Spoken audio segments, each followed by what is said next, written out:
Ooh, welcome back to another episode of the Get Back Coach, presented by Apollo Media. Jay, what a weekend filled with just spectacular college football play, college football endings. But before we get into it, who are we brought to you by? Folks, we're brought to you by BattleBets. If you're wondering what BattleBets is, it is college football fantasy gambling. That's right, fantasy gambling exclusively for college football. 100% free to sign up and play. You can create a league with your friends, place bets on college football each week, and they have spreads, over-unders, money lines, prop bets. So you track your bets, earn points in a league each week. And basically prove your knowledge, prove your ball superiority to your friends. It's 100% free again to download and play. They also have it available on the web store if you don't have an Apple device. So sign up for Battle Bets. Let them know the Get Back Coach sent you by selecting us as your ambassador in the referral section. They have weekly prizes in the community league there. So get on, play Battle Bets, enjoy college football, have a little extra fun. When Saturday rolls around, we'll have links posted on the socials for you to check it out. Yeah, love battle bets. Again, why waste real money when you can gamble fake money and still possibly win something at the end of the day? It's a no-brainer to me. It's a win-win. It's a win-win. Have a little extra action on it. Before we get into the games, though, we have some coaching changes. More bite the dust. Billy Napier out of Florida after a win, Jay. Against Mississippi State. Against Mississippi State. After a win, they let him go. Why not last week? Paperwork has to be. Yeah, I don't know. It doesn't make much sense to me. Maybe they think that you can win this game, so you'd rather not throw a wrench into it. But it doesn't make sense to me at all. The timeline on this. We'll see where Florida goes from here. I feel like Lane Kiffin's probably going to get a call. I don't know that he leaves Oxford, but I think he's high on the list for him. Definitely an interesting spot. Just it feels like it's been a revolving door of coaches in Gainesville since Urban Meyer left.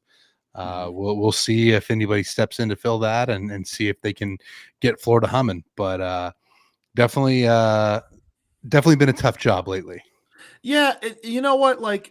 Here's the thing. We both said at the end of Dan Mullen's time in Gainesville that it probably needed to happen because there were just weird stuff happening in press conferences. It just seemed very toxic. It wasn't like they were just losing football games, but the recruiting was bad. The recruiting was bad. It was like, hey, you're not showing that this is going to be sustainable through the next couple years. But Dan Mullen did win a good amount of games before that bad year. But I just don't think he had anything to show them, hey, this is what we're building towards, which I think that's why he got fired. But yeah, that's a weird spot because the last 2 years, they've had very difficult schedules, like two of the hardest schedules in the country. It's a place that does have resources. It's a place, I don't know if it's number one or probably top 10 resources. Would you say that's fair? I think so. I think there's quite a bit of support there. The other piece of it is it's a very fertile recruiting ground. I think the top 3 states, in my opinion, as far as college football recruiting: California, Texas, Florida. I think Florida produces just so much talent that's part of why it was so puzzling. Dan Mullen struggled to recruit there. Yeah, right? You have so many recruits close. Well, you also have the proximity to other places in the Southeast that have a lot of recruits. So definitely, we know that you can win at Florida. I'll put it that way. Yeah, you know what though, Jay? Remember what Dan Mullen used to say? He used to be like, "Yeah, I don't recruit during the season," and I think that was a big part of them missing out on some recruits because they weren't recruiting guys really during the season. But yeah, I don't know. It's a tough spot right now, but all it takes, I think, for Florida is 1 year of like 9-3 or 10-2, and then it's okay. It's right. Florida's back. It's, they're kind of forgotten about right now. But you mentioned Lane Kiffin. I think I don't want to like say he's happy at Ole Miss, but they're doing very well. I know they lost this weekend, but they're doing pretty well at Ole Miss. But if he sees that he can have a title contender at Florida and knows he probably can't do that at Ole Miss, then yeah, he's probably going to jump ships. Because I mean, Lane Kiffin having a new job, it's like the wind; it changes direction. Yeah. So I don't think so he's going to quickly. be as easy to pull out of Oxford as a lot of Mhm. people think. I Right. think he's gotten comfortable there. I think he likes where he's at. So I think it's going to be a difficult pull. But I don't never say never, right? Right. Yeah. Um, Out of the Mountain West, our Yeah, guy. We thought this was going to work out. yeah, Like we did. This one hurts us. yeah. Jay Norvell is out at Colorado State. He put together a good run at Nevada. Obviously, changes within conference, which I think a lot of people were upset about.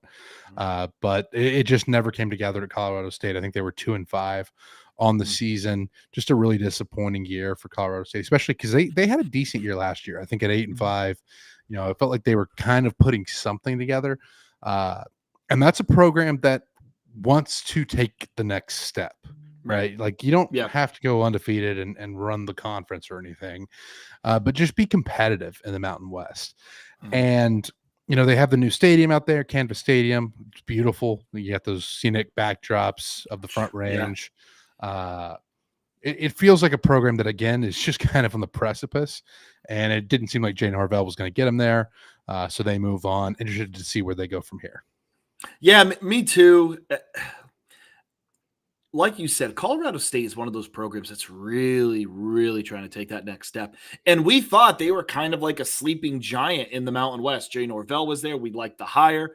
We thought that they would start getting closer to Boise, kind of being what Wyoming was for a little bit, where Wyoming was like at that 8-4 tier, like that step below Boise.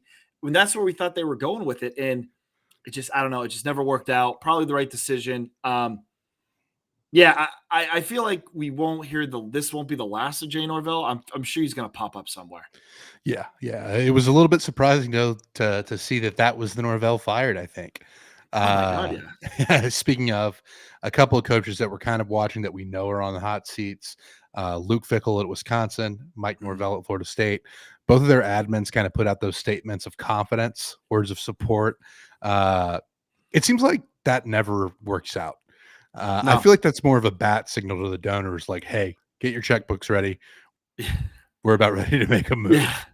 That's like, head coaches and general managers saying that their quarterback, "Yeah, this is our guy." Yeah, it's gonna be your guy for about another week and then until you Yeah. can him. Yeah, Fickle, here's the thing, this is Fickle's third year? Third year. Third year. Third year. Ugh, year 3. I mean, is it setting up for a make or break year next year? Here's the other thing. If you're going to can Luke Fickell at the end of the year, because listen, it's you're not going to a bowl game. It's No. going to be this is You've been shut out in 2 straight games. right. Why prolong this? So this Yeah. tells me they are going to go year 4 of Fickell and hope it's turning out like Tony Elliott is at Virginia right now. Yeah, I just don't see any way they keep him. I just don't with the way college football is now, how bad this has been relative to what they expected. I don't see any way Wisconsin holds on It, to him, especially Mhm. with the win. Like, I guess the one thing that I could see that is preventing Wisconsin from moving now is just how crowded this offseason is likely to Yeah. be with people looking for Yep. coaches. That could be the one thing I think Mm. that may save Fickle's Yeah, job because because it's not the performance on the no, field. and they know. Listen, Wisconsin. It's crazy to sound, but this isn't the same Wisconsin team 4 years ago. This isn't the same Wisconsin program. So they might be sitting back and thinking, okay, we're going to be last on a lot of these destinations. So let's wait until next year. If Fickle figures it out, great. If not, we fire him and we get a jump on the next year. So pretty much they're punting on the rest of the season, which Okay, fine. But if Fickle doesn't figure it out next year, then at least you're the first to can your coach and get a head start on the coaching search. Yeah. Yeah. Either way, this is going to be a wild coaching Oh my carousel. God, it's I'm a part of it, Jay, and I'm a part of it. The other guy, Mike Norvell, I can see this just because you've had some success before, and he beat Alabama, yet I don't know what's going on right now. I mean that lost Stanford, yeah, that lost to Stanford is not good. Um, I don't know. See if he could right the ship. They might be thinking the same thing. I think he gets canned at the end of the year. Yeah. I think he gets canned at the end of the year. But again, why not fire him now? So I don't know what Florida State's going to do. I have gone on record. I have said I think James Franklin is the perfect candidate for Florida State. I think it's absolutely No. perfect. You said it yourself, recruiting hotbed in a power conference that isn't as tough as the Big Ten or the SEC, and you have some of the best resources in your conference. So I think James Franklin, Florida State, I think is a match made in heaven. I don't know what I do not know what Florida State's going to do. However, Jay, flight tracker season, private jet was leaving State College to Tallahassee today. Just saying.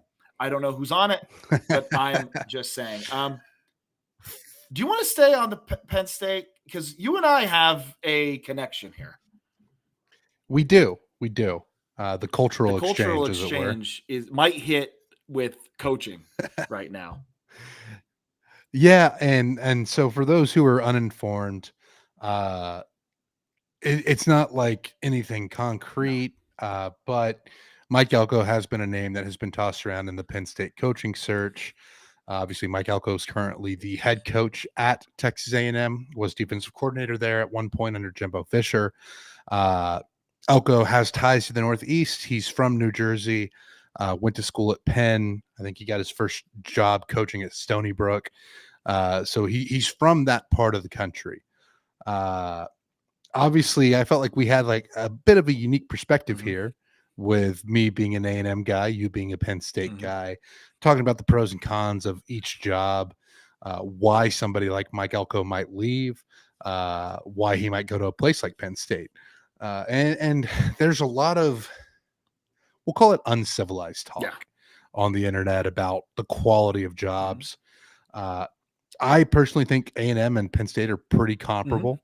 I think they're similar spots. I think some people feel Mm-hmm. differently one way or the other. But I'm curious to get your thoughts on why somebody would leave Texas A&M for Penn State, and I can kind of give Yeah. my thoughts on why you might stay at A&M, why he might leave A&M. Just some thoughts on Mike Elko in Yeah. general. Listen, Jay, this is good. We don't have the hot takes. We don't have the sound bites. We don't have the silver tongue talk. I feel like people tune into us like us because it's like we're having an actual conversation with people. Um, and to your point, Jay, Penn State and A&M right now are two very comparable jobs. I think Penn State has the historical advantage, while I think Texas A&M probably has the resource advantage and probably has a little bit more money and is in a bigger recruiting hotbed in Texas. Now, why would Mike Elko want to leave for Penn State? I think location. He's from the Northeast. I don't know where his extended family might be. I know his roots are in the Northeast. I think that is really the only reason why he would want to leave for Penn State when he has an undefeated team right now in a recruiting hotbed with a program and university that is going to throw money because and here's the other thing, Jay, A&M, how many varsity sports does A&M have? I couldn't tell you off the top of my head. Is it in the teens? No Yeah, it more should. than 20. Yeah, definitely not more than 20. Okay. So exactly. Like Penn State has like 25 sports or 24 sports. So you're not taking football money and giving it to someone else, or you have a more focus on football. Texas A&M, it's going to be football. So I think the only way Elko leaves is more money, which I highly doubt Penn State can give him more than what A&M is doing, and the other is location. Other than that, I think Mike Elko is going to get a contract extension before the end of the year. I would love Mike Elko. As out of all of the established coaches that are still on the hot board, I really like Mike Elko, and I think he would be a great hire. I don't know if he would 100% be better than what James Franklin has done over the last 8 years, but I can at least feel better about the hire. But I don't see him going there unless he really wants to be back to his roots. Yeah, the other piece of it that I think may be interesting, because if this is a purely money conversation, I think A&M has the resources to outdo Penn State there. Just from conversations we've had, facilities, things like that, but the relationship aspect. I think as long as Trev Alberts is in position at A&M, I think Trev Alberts and Mike Elko are pretty tight. My question, because there has been a little bit of turnover at the university. The former president stepped down. A&M's in the middle of a president search. It's kind of weird to talk about, but sometimes those things tie together, right? Like your university president and athletic director tend to work hand in hand, or at least they do at A&M. And, if Trev Alberts feels like whoever the new president at A&M isn't going to be on board with his vision for the athletic programs, I could see Trev leaving, and in turn, I could see that affecting Mike Elko's relationship with the university. That is one piece that I want to keep an eye on for this. Right now, I don't think there's any way that Mike Elko leaves, given what you said. He has an undefeated team. He has all the resources. He is at a program that is starved for football success and will give him the keys to anything he wants in College Station. But relationships can change things. And maybe that's just me thinking back on a situation in A&M baseball where Jim Schlossnagle takes A&M to a runner-up finish in the national championship and leaves for Texas because he has a strong relationship with the athletic director there, Chris Del Conte. So it's that relationship piece is something that I definitely want to keep in mind. But as far as, I feel like it's a pretty lateral move. And I just don't see Mike Elko taking it if it's a money decision. Like you said, like we talked about with the roots and the relationships, those are the two things that I could see affecting his decision to move. And why would you want to rebuild? Like Penn State's going to go through a massive rebuild. You have the foundation. Like you've created this. You have, and I just don't see it happening. Again, unless, like you said, the relationships with his family wanting to be closer. Because here's the other deal. He also recruits the Northeast very well. And him going back to the Northeast could help. But like I said, I don't see it happening. I still think, there were reports today from really good beat writer for Penn State, Tyler Donahue, reported today that every day it's looking like Matt Rhule to Penn State, which we will talk about that at a later date. But unimpressed with that. All right. Let's recap? Let's talk actual football. Let's talk actual football here. Friday night, the big game of the night. Louisville upsets Miami 24-21. Jeff Brom does it again, man. Does it again. And I was super impressed with Louisville's defensive front was excellent. Their defense played really, really well and forced 4 Miami turnovers. The thing is with this, Jay, and this is the Jeff Brom experience. And again, it hasn't happened yet this year, but Louisville wins a game like this, and then they'll drop 2 that they have no business losing. And that for some, I don't know why. I don't know if it's talent. Jeff Brom gets his teams up for games like this. and they just falter at other points. But today we are celebrating Louisville. Big win for them. Yeah, I think it's a mentality that you kind of get if you ever see clips of Jeff Brom from the XFL. We're just like when he's talking about uh, how hard headed he is, and Mhm. I think like that translates when you have a chip on your shoulder, and his teams kind of reflect that. And so that's why they play so well against top flight competition, is because they inherit that we'll call it chippiness. It's not Oh, chippiness in the okay. sense of Okay. sports, but in the sense of, a chip on your shoulder. Uh and they just played so physical. I think it was something that, Miami, the other piece of this is I feel like Miami always has these types of games too, Yeah. where they don't perform up to expectations. But yeah, just a really great performance by Louisville. Do you worry about Carson Beck at Miami at all? He looked so good. Like It felt like a regression, right? it did. I was believing. I was like, "Oh, the redemption story." And hey, Friday night team with a chip on a Jeff Brom team with a chip on their shoulder. Um, I don't know. Let's see what happens next week Yeah. or the next time Miami plays. Because yeah, I don't want to sell Beck off quite yet. No. And I think quarterbacks can also have bad games from time to time and it Yeah, it not be happens. indicative of who they are as a player. Mhm. I think he has taken a step forward this year enough to like buy him some grace there, Oh yeah. but we will continue to monitor that situation. Oh Not yeah. the only upset from Friday night either, though. No. Minnesota with a dominant win over Dominant. Nebraska. They Yes. played Minnesota football really strong in the trenches. They beat them 24-6. Just shut down that Nebraska offense. Nebraska didn't score in the second half. And like dominated up front in the trenches. Nebraska has a serious problem on the offensive and defensive lines.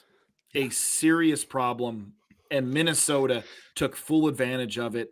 Um, has Which how is many? crazy, by the way, Yeah. because I think about Nebraska as one of those programs that is so good in the trenches. Yep. Uh, I mean, going back to the Pelini years and Dominic Sue, but like obviously the Tom Osborne years, like they always had strong, corn-fed Yeah. offensive lines that you could count on to lean on people, and it just feels like they're completely missing that now.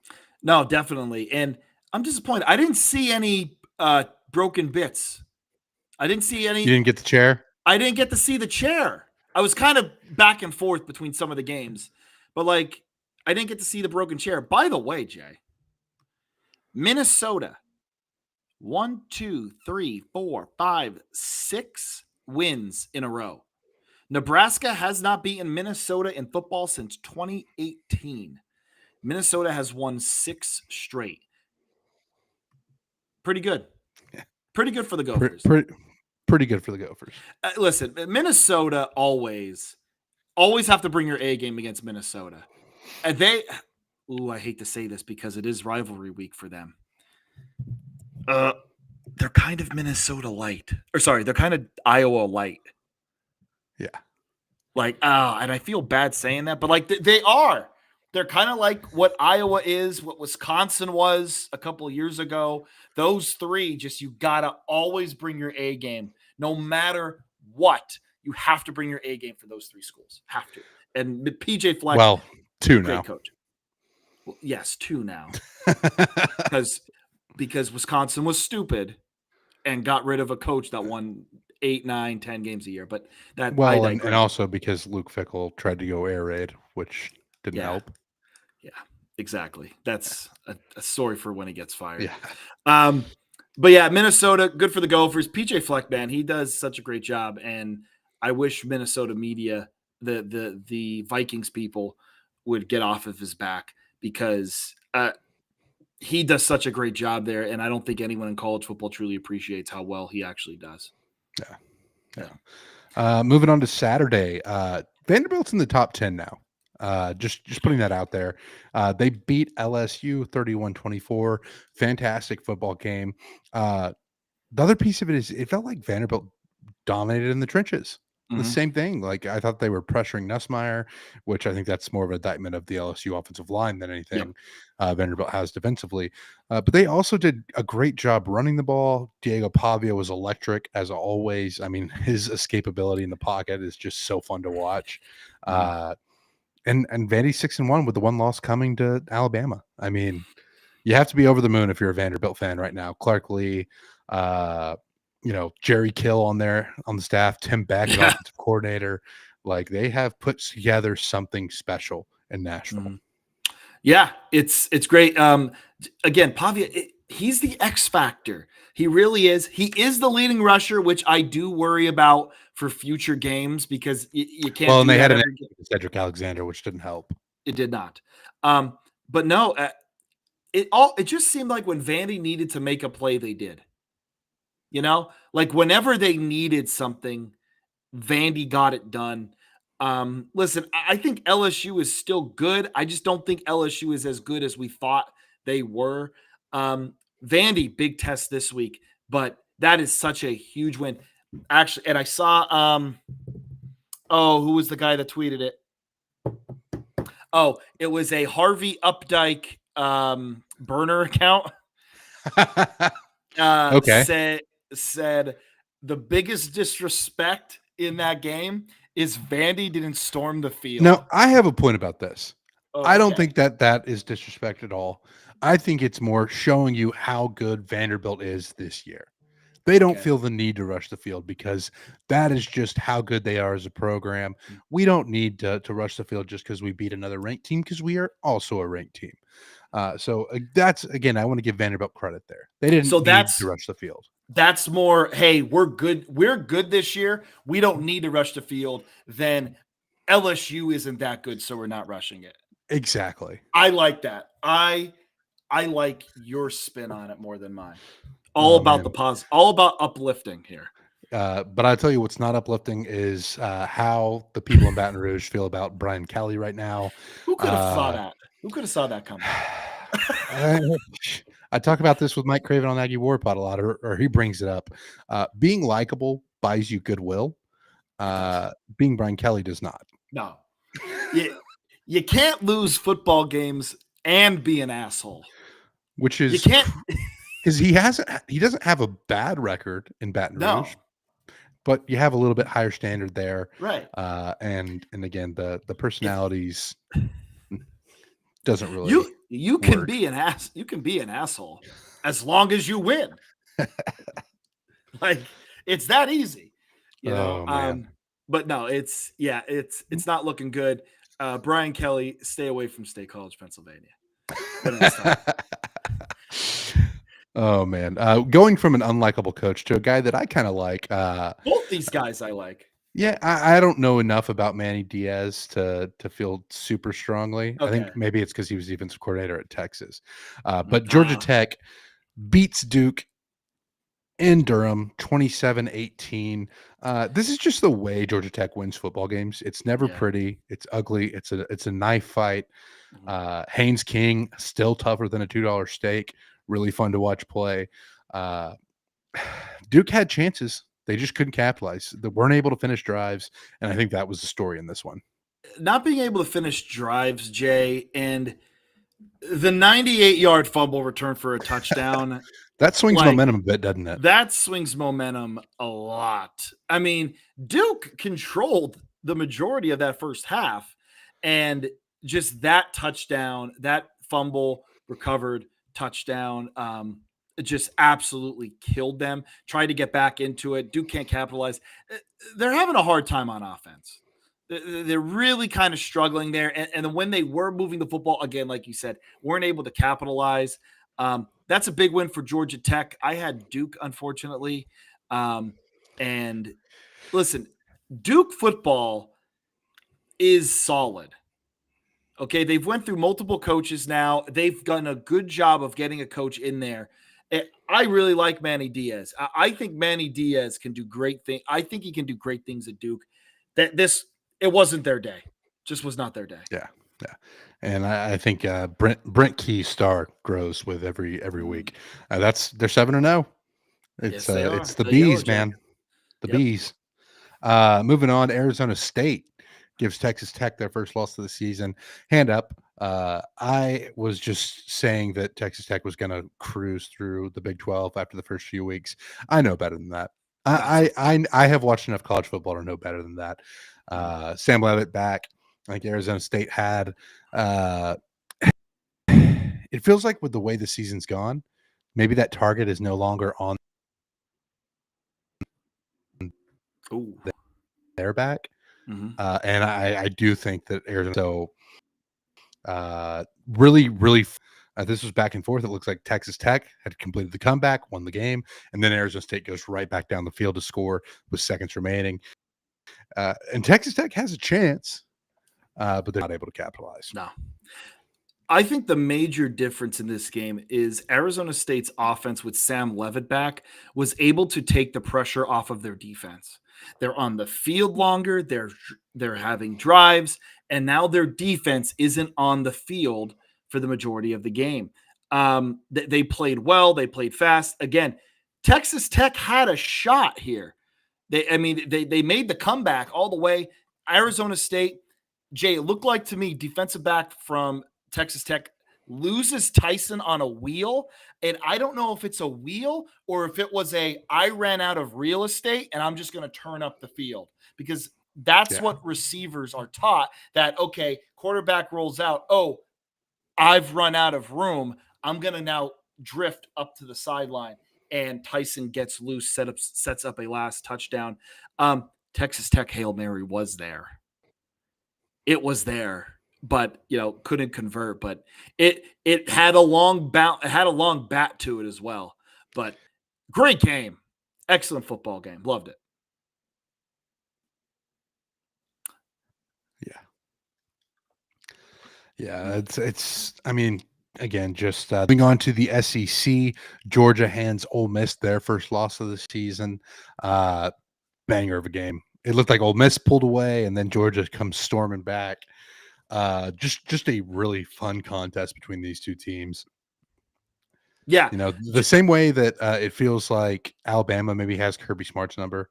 I feel like Kirby Smart has Lane Kiffin's number.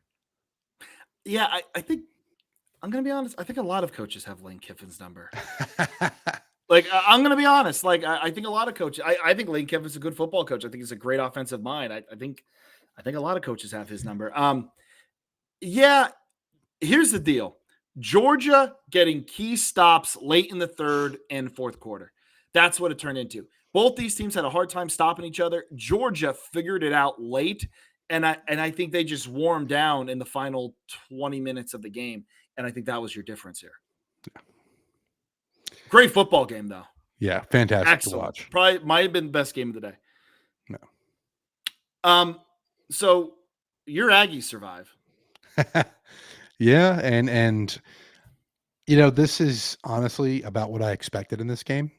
Just the way Texas A&M and Arkansas have played each other since the SEC. Like, there's been one or two blowouts mixed in, but for the most part, this game always comes down to the wire. Even though we have moved away from Jerry World, thankful for that. By the way, this game was delayed 2 hours due to weather in the area, which probably does not help either team. The Arkansas offense is still very, very talented. Taylor Green is an incredible player. A&M defense did not look good early in this one, but complimentary football. When the defense isn't able to do well, the offense steps up. When the offense is struggling, the defense steps up. That's just kind of the story of this one. A&M had a 10-point lead there with 10 seconds left. Arkansas does get another touchdown to make it a one-score game, not able to recover the onside kick. But the Aggies are 7-0. Just a first time since 1994, by the way. Really? Yeah. So, Jake, this is what I want to talk to you about. Right. The burden of doing well in college football. I feel like it's more stressful the better your team does. Yeah, Each week it compounds because then you're like, okay, we actually look good. We have a chance to do something good. You also have things like coaching searches, right? Like if your coach is doing well, more people want to hire him. I think it's easier to just sit back and enjoy games when you're not worried about the outcome. As the great Noah Khan said, I stopped caring about a month ago. Since then, it's been smooth sailing. And I think that line translates to when your football team does poorly. Mhm. Uh, but I wouldn't have it any other way because I love seeing A&M having success. This team is so fun to watch. Again, it just feels like whatever unit is struggling, offense or defense, the other unit steps up and is able to kind of help them. Mhm. Are there concerns about the defense? Yes. I think part of that, though, is just how special Taylor Green is as a player. His ability to hurt you with his legs and his arm. A true dual threat quarterback in that sense. Uh, but seeing Marcel Reed and company step up on the offensive side Mhm. just it gives you hope that Yeah. this A&M game's in multiple ways. And I've said it before. I think that's huge for a locker room, that you guys are winning in multiple ways, and it really truly helps. Like, the offense isn't just carrying them, the defense isn't just carrying them. They're winning multiple ways, and I think that brings a locker room together when you have different groups picking people up. Um, Very excited for your fighting Ags. Um, Jay, I think that programs that have no expectations but do just good enough probably love, like, there's no stress in college football. Yeah. Like, absolutely none. I think Indiana right now is now starting to feel some stress. Like, they shouldn't, but I think now they're like, hey, we might be able to win this. Yeah. Like, like they're looking around like, hey, this is so they're feeling it. Like, I don't know. Cal are they the happiest? I always I bring think them we've up. agreed that the Calgorithm's the happiest. They might be the happiest, but yeah, it's Which, by the way, doing they won. They they did. beat old Chapel Bill. Yeah, they did. Um, I just, yeah, if you're no expectations and winning just enough, that's the sweet spot in this sport. Um, Speaking of teams with expectations, Notre Dame beats USC 34-24. Probably one of the most dominant ground games I've ever seen in a football game. 306 yards of rushing. Uh, Listen, Love was awesome. CJ Carr, not his best game. No. Not his best game. But USC, Jay, had their chances. 3 turnovers ultimately killed them, and they just lose momentum at those moments. And Notre Dame, stops them at the end. USC had their chances and let Notre Dame kind of off the hook. Yeah. 3 turnovers and a special teams touchdown. Uh, Notre Dame has. I mean, that's kind of what you dream of when it comes to a performance by your team. Again, the rushing attack. Jarian Price is like, I feel like Jeremiah Love gets so much love, no pun intended. Yes, it was. But Yes, like it was. Price is also, and he, it's not that Mm, he's not talked about. It's just that maybe he's not talked about enough because mm. he is an electric player. That kickoff return was so fun to I was just watch. gonna say that kickoff return was awesome. Yes. But yeah, I mean, I think a lot of people wrote Notre Dame off after their 2 losses early this season. Mm. I know Miami has dropped now. They were 2 at one point. A&M is obviously 3 now. No shame in losing those 2 games, especially by 1 score. No, yeah, absolutely not. Notre Dame's still very much in it. Um, Alabama smokes the cigars on the third Saturday in October. Here's the thing, Jay. The pick six, the 99-yard pick six to end the first half is an absolute backbreaker. And I don't think Tennessee recovered. I just think it just stayed that way for Alabama the rest of the game. Tennessee's defense runs out of gas towards the end. Also, Tennessee was gifted a turnover that I still have no idea. Like, I have no idea how they ruled that his arm wasn't going forward. Yeah, I didn't get to see that turnover. I did see the pick six though, and Yes. echoing your comments about the backbreaker, Mhm. it is so hard when you lose that much momentum going into the half to come Mhm. out and put together enough to win a game. And I think that was the story of the day. This Alabama offense is super fun to watch. Tennessee, their defense is not great by any means, but the Alabama offense is electric. Like, this is must-watch television. It feels like week in, week out. It's crazy to see that this is the same team that lost to Florida State earlier this year. Like, it's night and day from what we saw to begin the season, and it feels like Alabama's the favorite in the SEC right now.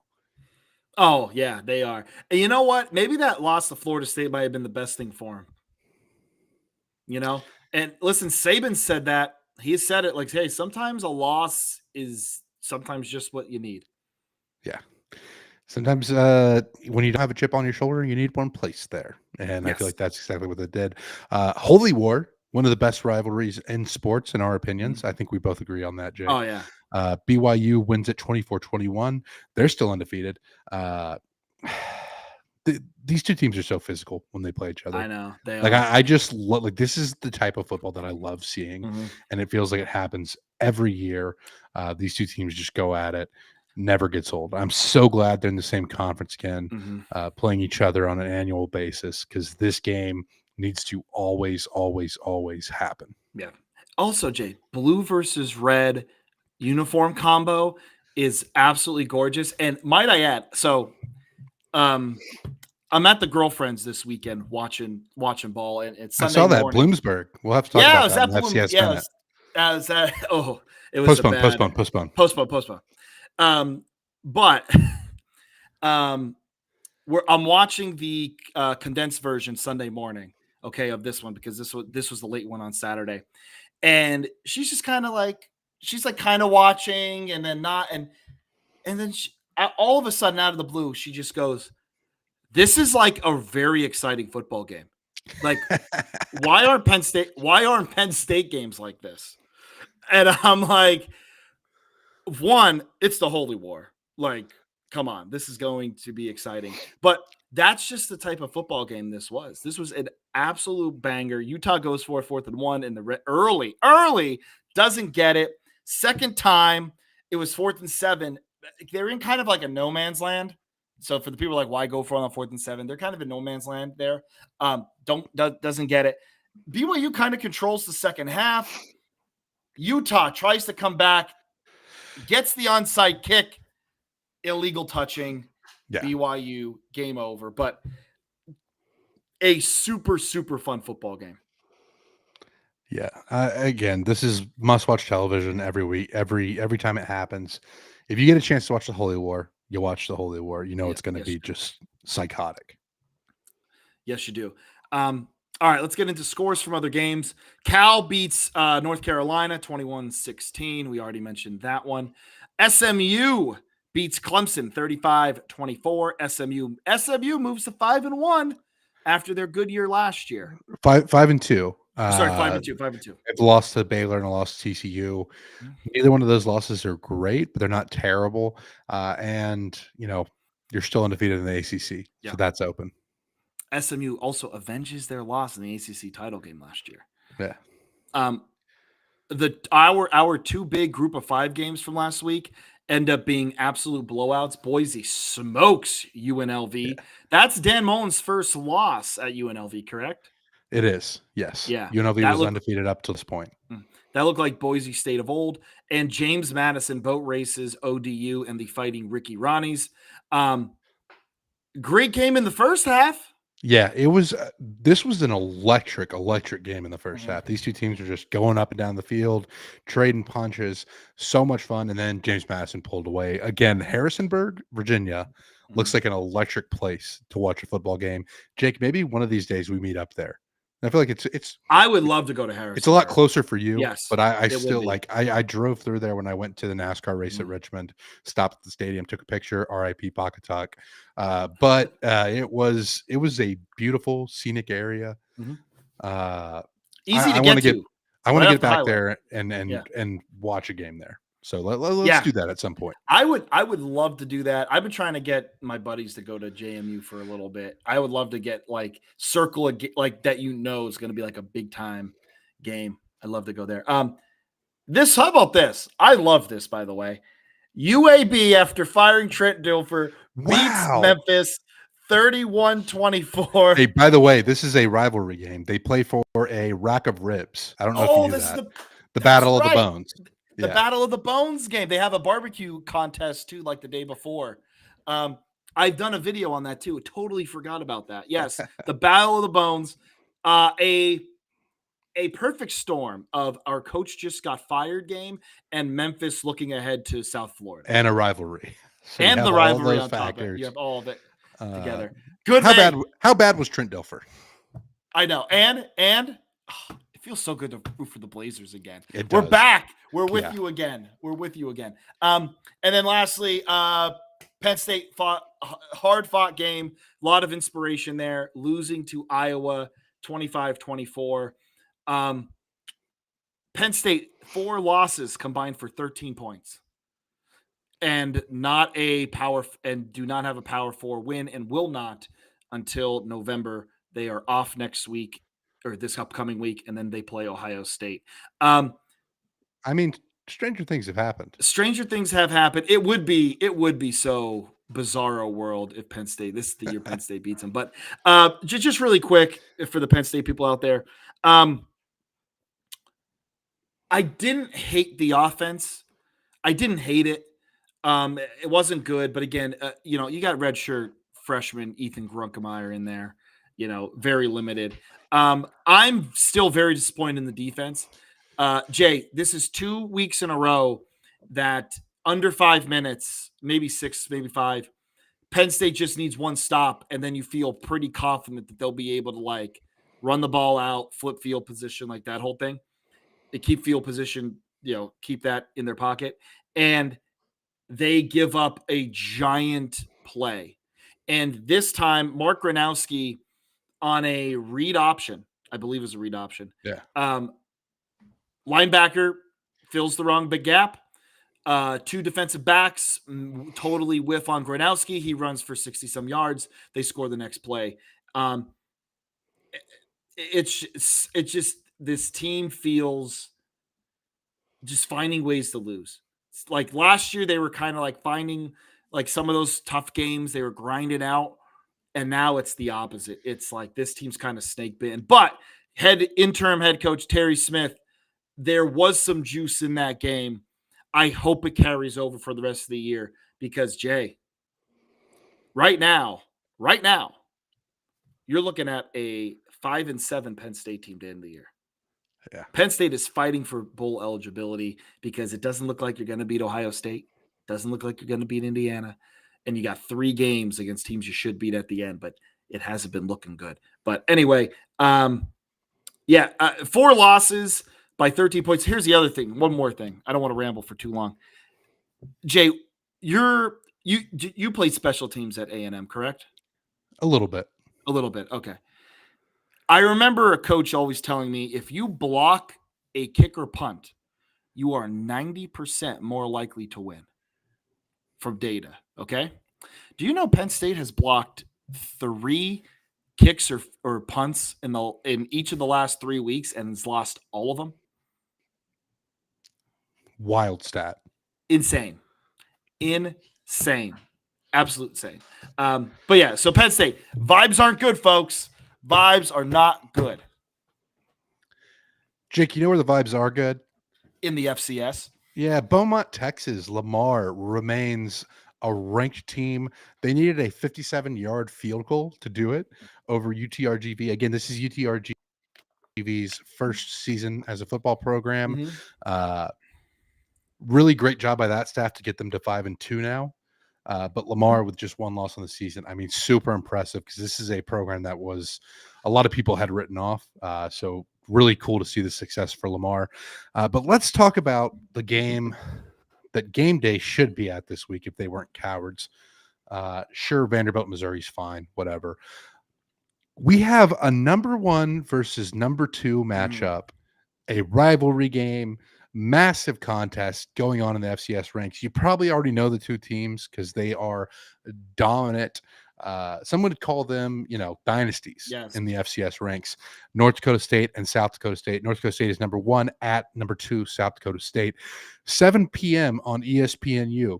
So if you don't watch the FCS games because you don't have ESPN Plus and you're like, I don't want to pay for another service to watch FCS football, guess what, folks? This time it's on ESPNU. You should have that. So maybe you have the channel, maybe you should. don't. You should have it if you're a college football fan. This is going to be just a massive, massive game in prime time. Cannot wait to see it. 2 incredibly physical teams running into each other. This is what college football is about. Can't wait to watch this one. Again, game day should be here because this is going to be the best game of the week, in my opinion. But we're telling you now. So go ahead and pencil that in.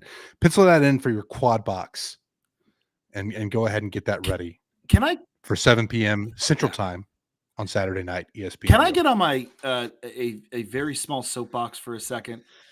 Because here's the thing: college game day should be at South Dakota, number 1 versus number 2. And listen, it totally cool to be at Vanderbilt. Okay, I understand, I get it. Nashville, Vandy's really, really good right now. I'm watching college game day. Okay, and I do. I still watch it. I can't stop watching it. Man, there is so much filler. Like, we used to hear like different stories. We used to hear about programs that no one really talked about. We used to hear about stories from programs that no one talked about. And now it's musical artists. And now it's a guest picker. I have nothing against Jelly Roll, but like, what's his connection to like Georgia?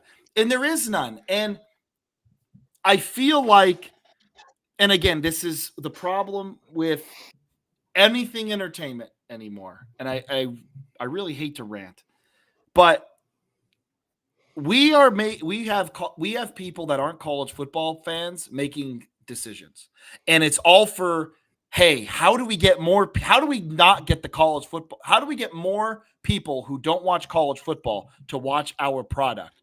Because someone's like, ooh, I like Jelly Roll, I'm going to tune into this. Hey, I like blah, blah, blah, blah, I'm going to tune into this. And I would hope that it would turn them into college football fans, but it's just optics and data and focus groups. And I don't know. Or Disney's trying to promote something else. Listen. Now, I will say, I did love Timothy Chalamet when he was on. That dude actually knew ball. Yes, he did. And like, listen, Elizabeth Olsen from It's Always Sunny in Philadelphia, she was doing a new show that was a part of the Disney. She's Dee in Always Sunny. Have you ever heard of Always Sunny? Yeah. She was a guest. Sorry, you said Elizabeth Olsen. Not Elizabeth Olsen. It's Elizabeth something else.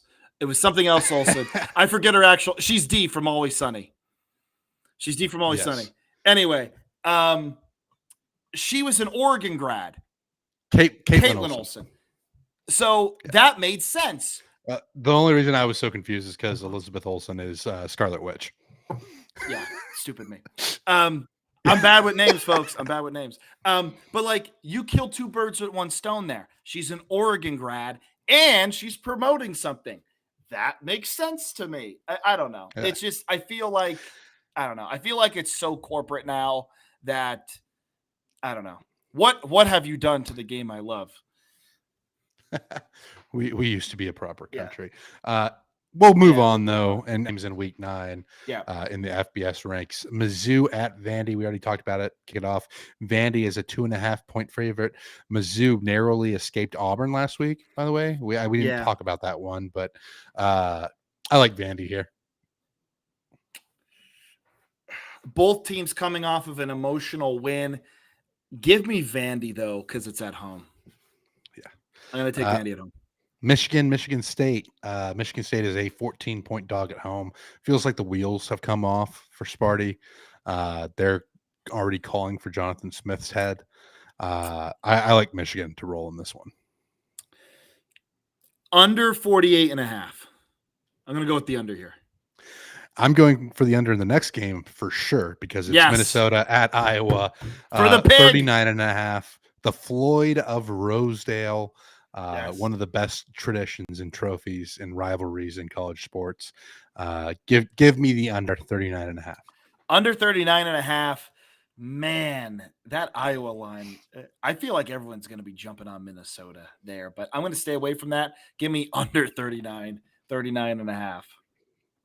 Styles make fights, Jake. Ole Miss, high flying offense. Oklahoma, defensive juggernaut. This should be a fun one. Oklahoma is favored, by the way, at home in Norman by 3 points. I got to take Ole Miss. I don't think they lose 2 in a row.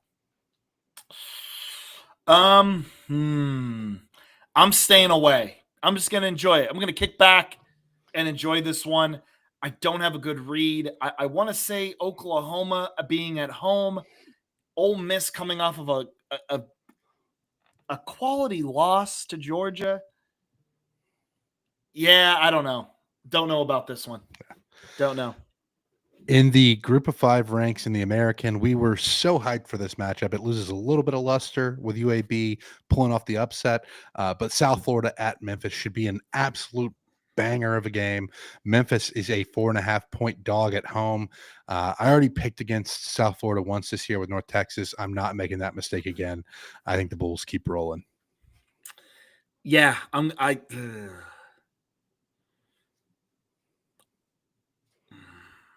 don't know. I don't know because Jay, they want us to take South Florida. They really, after last week, they want us to take South Florida. Give me Memphis plus the 4.5. USF wins. Memphis covers. There we go. Kansas State at Kansas, the rivalry game, Sunflower State. Kansas is a 2.5-point favorite at home. Oh man, I feel like Kansas State has battled back from the curse a little bit. Like they're definitely faring better than some of the previous teams that have been cursed in the old country in Ireland. But I have no feel for this game, so I'm staying away from it. I have less of a feel for this game than I do Ole Miss, Oklahoma State. I have no clue, absolutely no clue how this game is going to shake out. If anything, I take over 56.5. If I was going to do anything, I'd take the over. I think I like the over. BYU at Iowa State. BYU undefeated, coming off that huge emotional win in the Holy War. Iowa State's kind of reeling a little bit. They started off the season hot. I think they were banged up. Maybe they get some guys back. That's my reasoning for why Iowa State is favored by 2.5 in this one. I think I like the under 48.5. Iowa State minus 2.5. Iowa State wins. BYU hangover from milk for BYU. Yeah. Milk hangover. Milk hangover. And then the final game that we have kind of highlighted here is my Aggies. They're going to Death Valley at night. They are somehow favored for the first time, I think, in Death Valley since joining the SEC. In fact, a lot of people, most teams aren't favored when they go to Death Valley. I think Alabama is about it.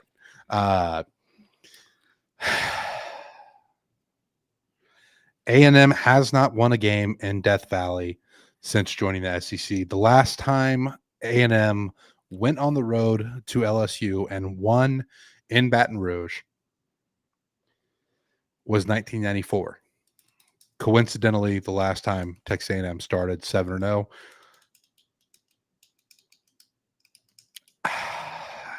Take them. I'm taking the Aggies. I'm taking the Aggies just because LSU's offensive line struggled so much last week against Vanderbilt. I feel like A&M can exploit that offensive line in the same way, force Nussmeier to take some mistakes. And offensively, while this LSU defense is solid, I think Vanderbilt was only the second offense that LSU has faced this year that ranks inside the top 50. I trust A&M to score enough, and I trust the defense to shut down what LSU has offensively, mainly because of the struggles they've had in the offensive line. So I will take A&M in this one. Jay, I'm sorry, man. I see this line. I see A&M favored. LSU plus the 2.5 after coming off of a loss. I think A&M might need I think they might need a wake up call. This might not be the worst thing in the world. Yeah. I'm taking LSU plus 2.5, and I hate every bit of it. I will not actually bet this game. Jay, I will not physically bet this game because I will be rooting for the Aggies, but I'm sorry. I think LSU gets it done. I'm so sorry. Yeah. I definitely hear you. Hey, listen, we're reasonable people here. We are. If I hadn't seen what LSU did, I mean, again, they haven't won at Death Valley. You have to prove you can win at Death Valley at some point in the SEC. The other piece to watch here, people in Baton Rouge are not happy with Brian Kelly. If A&M jumps out to an early lead, things could get ugly, Toxic and environment. toxic in Baton Rouge. Just being 100% honest. Should be a great game though. If I was a neutral party, I would love to watch this one. Sadly, I'm not, so I will be stressing over A&M and LSU the whole time. I wanted my trip of my buddies to be this. I was like, guys, this is it. Too many people doing too many things. We got too many weddings. We got too many buying houses. Too many grown up stuff. Where we're like, we might have to put LSU on the back burner. But man, this would have been the perfect opportunity. Would have been the perfect opportunity to go down. It is sold out, by the way. Yeah, So. on a Penn State bye week, by the way. On a Penn State, would have been perfect. Would have been perfect. Jay, before we land the plane, I do have to bring something up as a giant music fan. The people listening, if you have not done so, please go to Oregon's football page and check out their uniforms. Grateful Ducks uniforms. I absolutely love them. Now, originally, Jay, I was like, wait, what's the connection here? I even kind of mentioned, like, is this like a Bill Walton because he played in Portland type of thing? But I very much enjoy the Grateful Dead. And I did not realize how much the Grateful Dead actually performed in Autzen. Like, It was one of their main staples on the West Coast.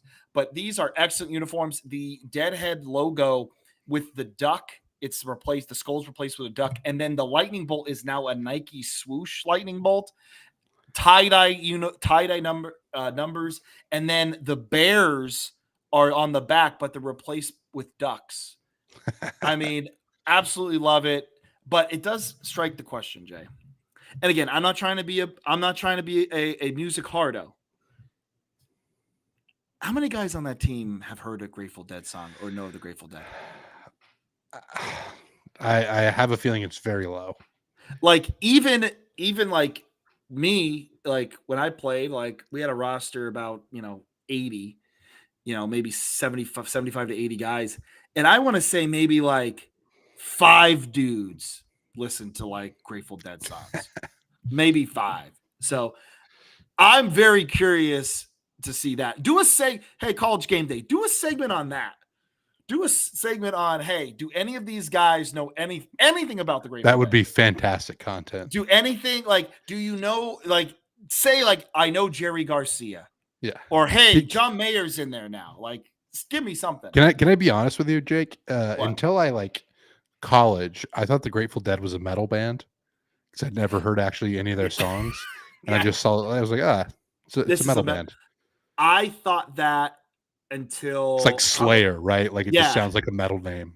I would see, this is a really niche story, but like I saw stuff in an elementary school, and like I went over to my buddy's house and they had like cassettes and stuff, and I'm like, oh, this is like hard rock type of band. Like this is like Kiss, or this is like Black Sabbath.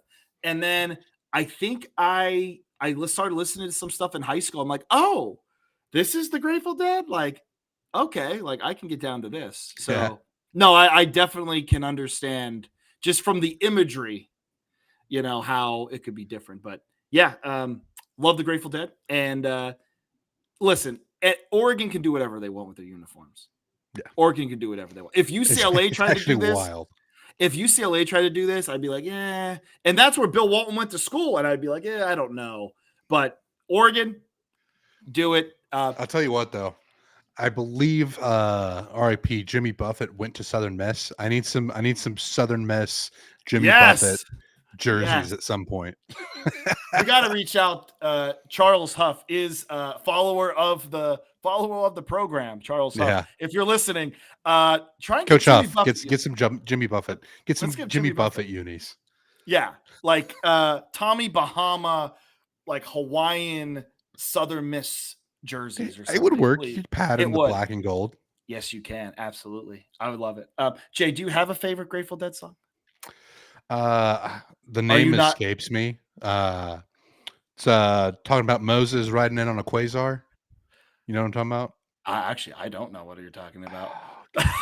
It does. I mean, it doesn't matter. But I'm not that like. I like the Grateful Dead, but like I'm like huge into Shakedown Street would be mine. Greatest story ever told. Greatest story ever told. Okay, Yeah. there it is. I don't even know that one. A lot of Dead songs. A lot of There Dead we songs. go.